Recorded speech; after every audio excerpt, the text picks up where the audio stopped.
Hello everybody. Welcome to your academy Munilal sir. My dear students, आज हम लोग पढ़ने वाले हैं class 10 subject English book first flight chapter number 6 जिसका टाइटल है मिजबिल द ऑटर. आप स्क्रीन पर देख रहे हैं ये चैप्टर नंबर 6 है और इसे लिखा है गैविन मैक्सवेल.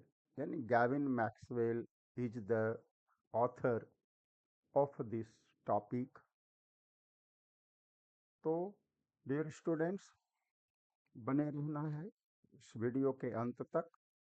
मैं इस चैप्टर को कोशिश करूंगा एटलीस्ट 3 वीडियोज में कंप्लीट करने की. तो चलिए स्टार्ट करते हैं. Mijbil the otter by Gavin Maxwell. Dear students, यहाँ कुछ इन्फॉर्मेशन है गैविन मैक्सवेल के बारे में. क्या कह रहा है? Gavin Maxwell lives in a cottage in Camusfearna in the West Highlands in Scotland. Gavin Maxwell एक कॉटेज में रहा करता है. ठीक है, कॉटेज मीन्स एक ऐसा मकान होता है जो आप उसको बिल्डिंग नहीं कह सकते क्योंकि उसमें रूफ जो होता है वह आम बिल्डिंग से अलग होता है. उसको हम हिंदी में झोपड़ा भी बोलते हैं, कॉटेज या झोपड़ी. ठीक है, और ये जगह है केमसफियाना. और ये जगह कहाँ है? In the West Highlands. ये वेस्ट हाईलैंड्स नाम है. ठीक है, और यह स्कॉटलैंड में है. स्कॉटलैंड एक स्टेट समझ लो, यूके का एक स्टेट है. ठीक है, यूनाइटेड किंगडम का. तो वहाँ के रहने वाले हैं Gavin Maxwell. When his dog Johnny died, और जब मैक्सवेल का पेट डॉग जिसका नाम था जॉनी वह गुजर गया, तो Maxwell was too sad to think of keeping a dog again. तो मैक्सवेल को बहुत ही शौक हुआ, कहो बहुत ज़्यादा वे दुखी हुए और उन्होंने फिर से डॉग रखने का सोचा भी नहीं. ठीक है, क्योंकि डॉग उसका जो था जॉनी था वह एक्सपायर कर गया, उसका डेथ हो गया. तो उसने फिर सोचा भी नहीं कभी कि मैं दोबारा डॉग को पालूं. But life without a pet was lonely. लेकिन कहता है बिना पेट का, ठीक है, विदाउट पेट यानी बिना किसी पालतू जानवर के लाइफ कैसा था? Lonely, isolated. लोनली मतलब अकेला. ठीक है, जीवन अकेला था, यानी जीवन जो है सूना था, आप कह सकते हो. तन्हा तन्हा सा फील करने लगे मैक्सवेल. ठीक है, अब कह रहा है read what happened then in Maxwell's onwards. इसके आगे क्या होता है इन्हें आप खुद पढ़िए मैक्सवेल के अपने शब्दों में. अब जो हम पढ़ेंगे इस स्टोरी को तो उसमें मैक्सवेल खुद अपने बारे में बता रहे हैं. ये एक्टिविटी है डियर स्टूडेंट्स, यहाँ से आते हैं. Owning a pet is a lifetime of commitment up to 10 years or more if you own a dog or a cat, involving considerable responsibility. Writer कहते हैं कि यदि आप किसी पेट का मालिक हैं, ऑन करना मतलब मालिक बनना, ठीक है, is a life time of commitment, तो आपके पेट के साथ एक जीवन भर का कमिटमेंट होता है। कमिटमेंट कहते हैं वचनबद्धता को, ठीक है, यानी आप वचनबद्ध होते हैं। क्या? अप टू 10 years और मोर, लग कहता है 10 साल या उससे भी ज़्यादा। If you on a dog और ए कैट, यदि आप पालते हैं या रखते हैं किसी डॉग को या किसी कैट को। इन्वॉल्विंग कंसिडरेबल रिस्पॉन्सिबिलिटी, और इसमें शामिल होते हैं ढेर सारी रिस्पॉन्सिबिलिटी, यानी बहुत सारी जिम्मेदारियां इसमें सम्मिलित होती हैं। यानी जब किसी पेट को पालेंगे तो उसके प्रति आपकी बहुत सारी रिस्पॉन्सिबिलिटीज होती हैं, दायित्व बनता है आपका कि उसकी देख रेख सही तरीके से करें, ठीक है। The decision to acquire one therefore should be made by the whole family।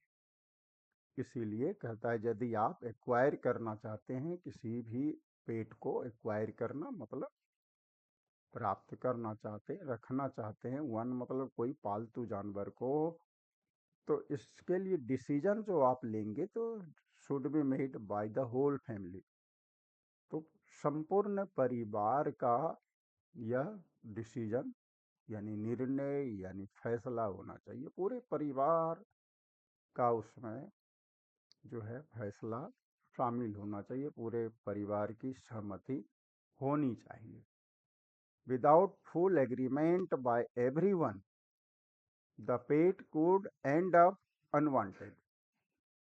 कहता है यदि प्रत्येक व्यक्ति का यानी आपके फैमिली के प्रत्येक मेंबर का यदि फुल एग्रीमेंट पूर्ण सहमति ना हो तो क्या होगा? The pet could end up unwanted, तो यह पेट अनवांटेड जैसा व्यवहार करेगा, यानी ऐसा समझेगा पेट कि मैं अनवांटेड मेंबर हूं इस फैमिली का।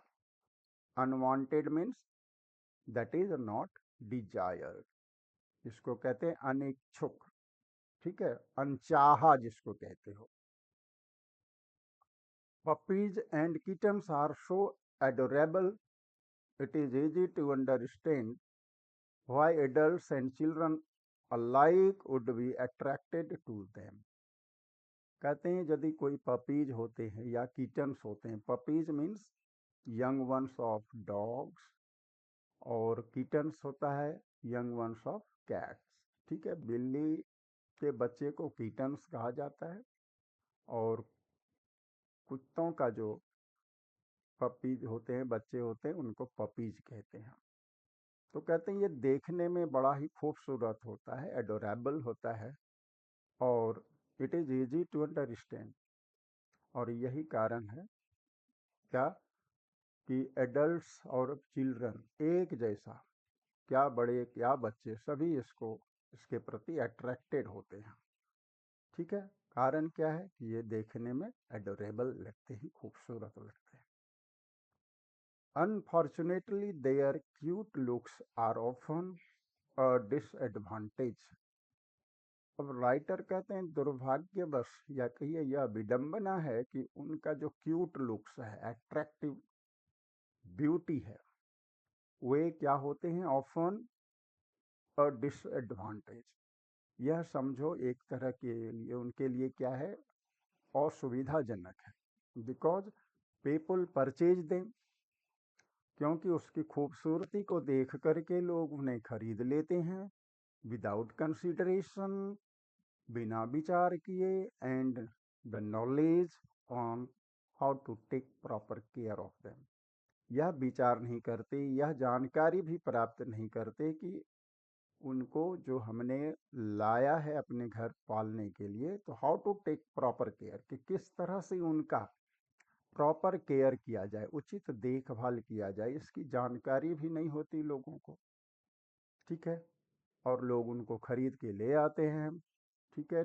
और बढ़िया से प्रॉपर केयर जब नहीं मिलता है तो कहता है उनका लाइफ एंड अप हो जाता है, खत्म हो जाता है, ठीक है। अनटाइमली जो है उनका डेथ हो जाता है। The basic points you should keep in mind before adopting a puppy are, यहाँ बता रहा है कि यदि आप किसी पपी को अडॉप्ट करने की सोच रहे हो, किसी भी कुत्ते के बच्चे को यदि आप सोच रहे हो कि हम पेट बनाएं, तो भाई इन सब चीज़ों का ध्यान रखना पड़ेगा। पहला है an annual dog licence in accordance with government regulations, ठीक है। कहता है एनुअल डॉग लाइसेंस, वार्षिक डॉग लाइसेंस, डॉग जो आपने रखा है वह लाइसेंस आपको होना चाहिए। और ये कहता है गवर्नमेंट रेगुलेशन के अनुसार होता है, सरकारी नियमों के अनुसार। Its annual vaccination against major diseases, आपको इस बात की जानकारी होनी चाहिए कि जो मेजर डिजीजेज हैं, उनसे बचने के लिए क्या करेंगे, एनुअल वैक्सीनेशन, यानी वार्षिक साल में जो है एक बार वैक्सीनेशन भी कराना है, उनको वैक्सीन लगवाना है ताकि मेजर डिजीजेस से बचे रहें। टॉयलेट ट्रेनिंग भी देना है उनको कि जहाँ तहाँ टॉयलेट ना कर दें, घर गंदा ना करें, ठीक है।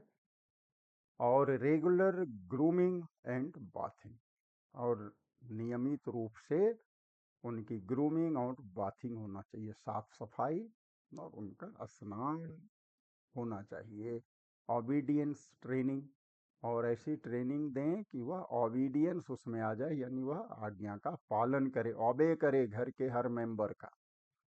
Don't forget you should feed your pet a balanced diet, और कहता है अपने पेट को आप बैलेंस डाइट यानी संतुलित आहार देने से भूलें नहीं, ठीक है। याद रखना है कि उनको बैलेंस डाइट ही देना है।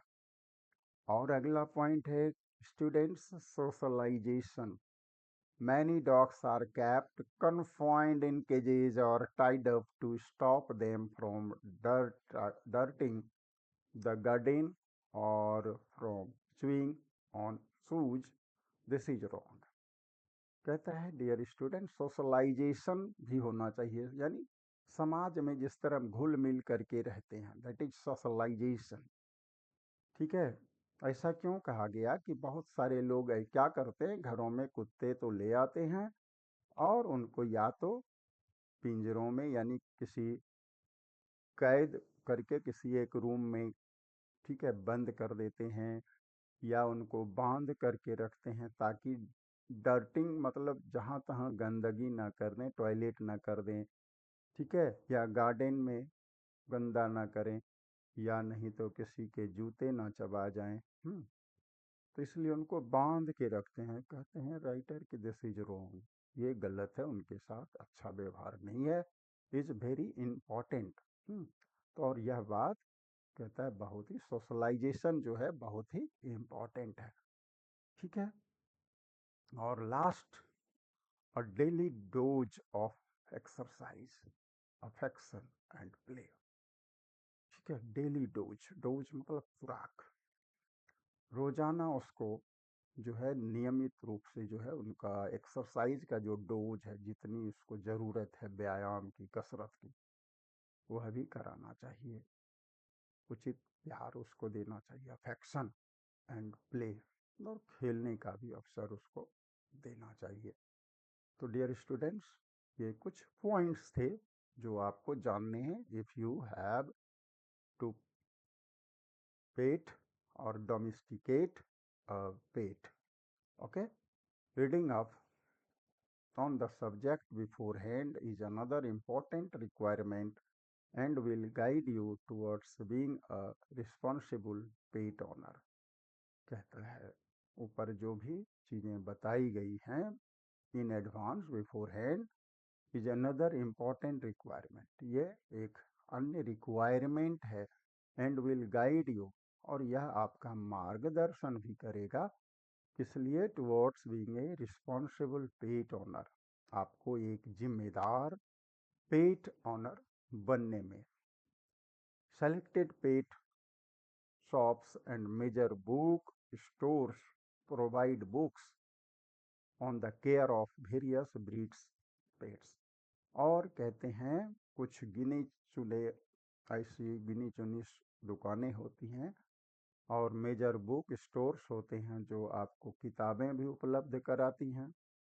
किस बात पर? On the care of various breeds और पेट्स, कि किस तरह से आप देखभाल कर सकते हैं अलग अलग तरह के नस्लों वाले पेट्स की।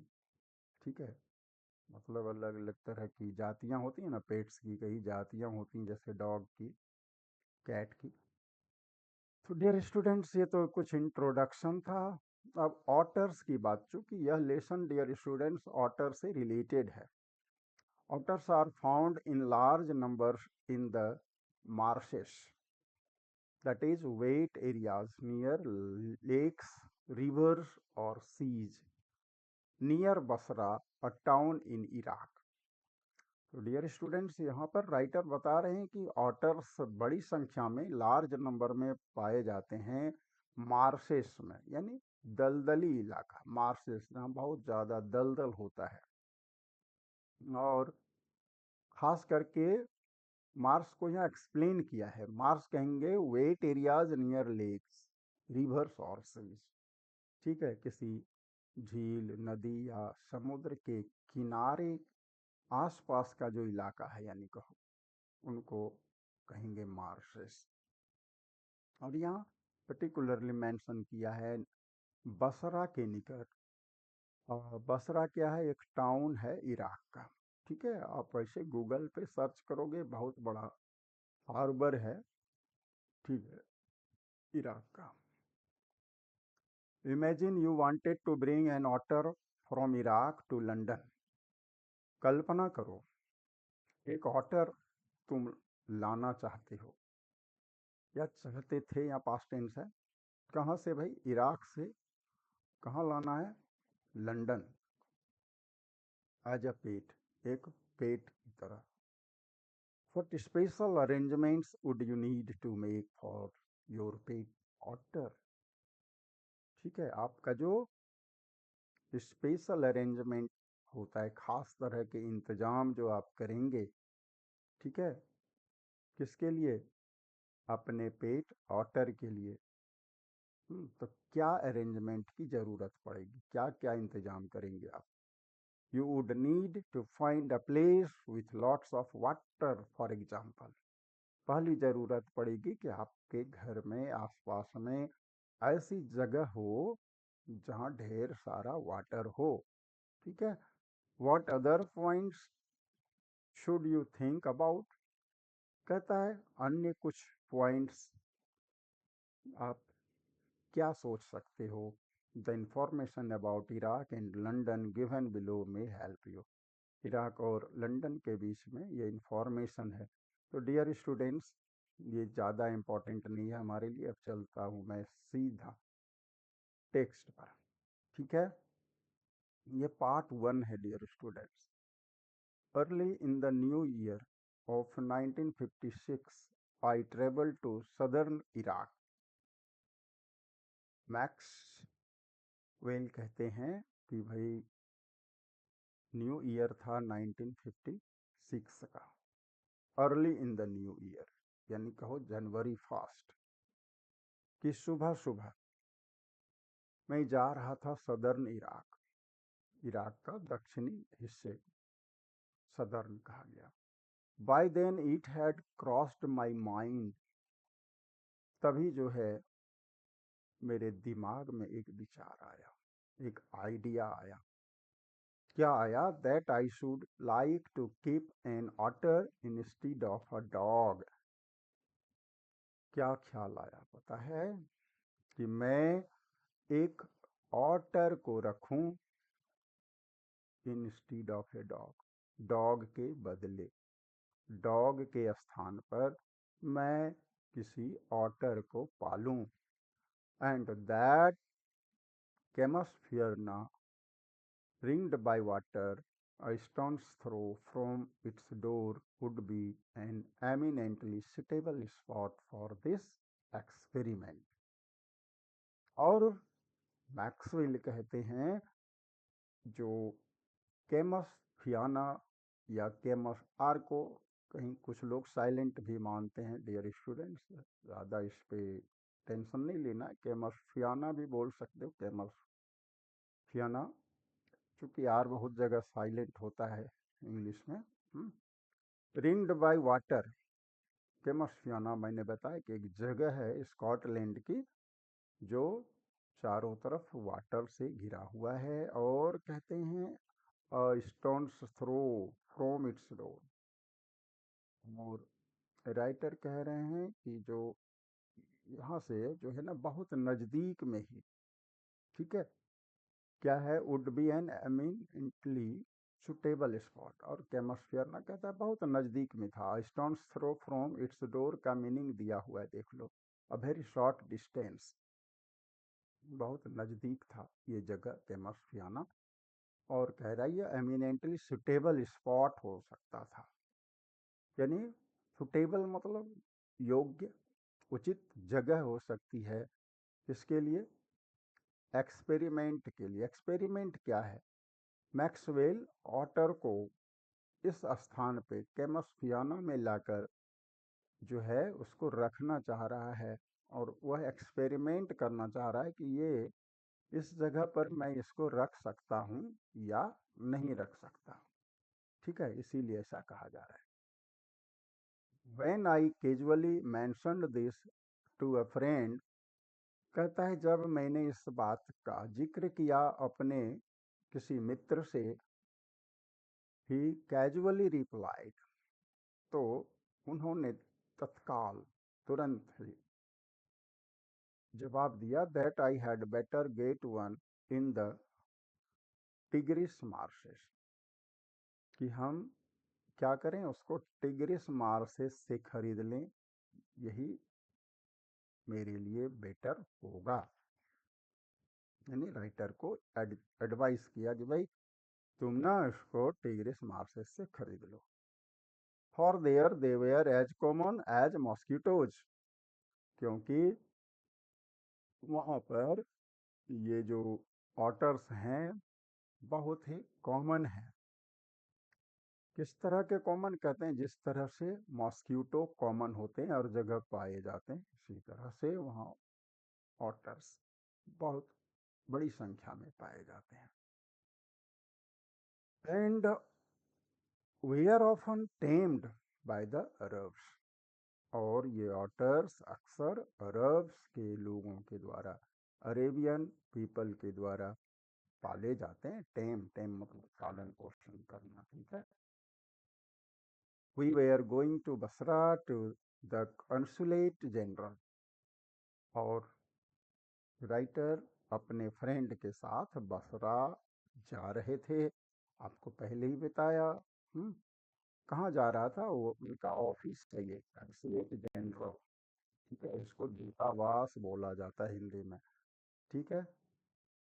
और to collect and answer our mail, क्यों जा रहे थे, अपने मेल को कलेक्ट करने और आंसर देने के लिए, जवाब देने के लिए, और ये कहाँ से आने वाले थे, यूरोप से। At the consulate general we found that my friend's mail had arrived but that mine had not, और कंसुलेट जनरल पहुंचने पर पता चला कि फ्रेंड्स के मेल तो आए हुए हैं लेकिन मेरे नहीं आए हैं, यानी मैक्सवेल का कोई मेल यूरोप से नहीं आया था, ठीक है।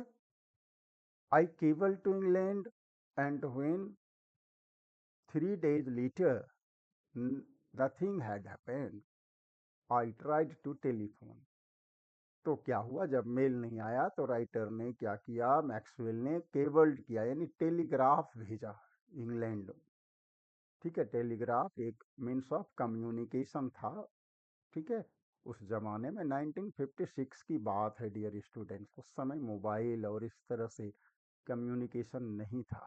हम्म, तो टेलीग्राफ जो है केबल के माध्यम से भेजा जाता था, 3 days लेटर, 3 दिन बीतने के बाद भी कहता है नथिंग हैड हैपेंड, कुछ नहीं हुआ, कोई रिजल्ट, कोई रिस्पॉन्स नहीं मिला। कंसुलेट, हम्म जनरल के ऑफिस में यूरोप से कोई भी मैसेज वगैरह नहीं आया। आई ट्राइड टू टेलीफोन, तो मैंने टेलीफोन को आजमाया। The call had to be booked 24 hours in advance. और कहता है डियर स्टूडेंट्स, कॉल को बुक करना पड़ता था। यदि आपको कॉल करना है टेलीफोन पे ना, तो 24 घंटा इन एडवांस, यानी 24 घंटा जो है ना पहले आपको कॉल बुक कराना पड़ता था। ठीक है, आज की जैसे सुविधा नहीं थी। On the first day the line was out of order. अब कहता है पहला दिन जब टेलीफोन करने गए तो भाई लाइन आउट ऑफ ऑर्डर था, यानी टेलीफोन की लाइन खराब थी।